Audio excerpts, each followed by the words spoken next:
Hi everyone, I'm just going to make this little video to show you how to do the graphing practice lab. So this is Google Sheets. These sets of data is going to be similar to what you see in your assignment. Google Sheets uses, it's pretty intuitive. Generally the first column of data will correspond to your X values and the second column of data will correspond to Y values. All you have to do is click and drag and highlight your set of data, including the title. Go to Insert, Chart, and up pops a chart. And it's pretty good. Velocity versus time.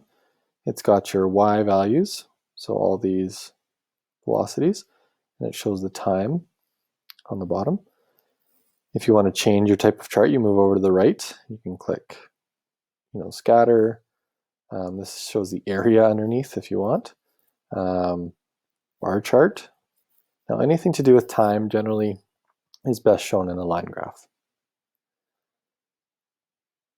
So here's another set of data, province and population. So again, click, drag, insert, chart.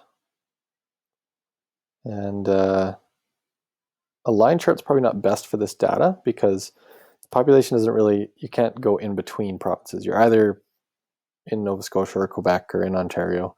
So you can't really have a line chart to show this data. It's not very accurate. So a pie chart might be better, or a bar graph, column graph.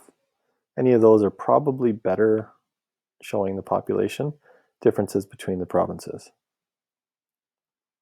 The last question here, you're going to have to click open Alexander Ovechkin statistics and put in the number of goals. And as you do that, if you watch the chart on the right here, as I put in some numbers, just some fake numbers, you'll see the chart start to change. Okay, so you'll have to actually go put in the actual number of goals Ovechkin scores, and then you can see whether he's on pace to break Gretzky's total if he plays, 20 or 21 seasons.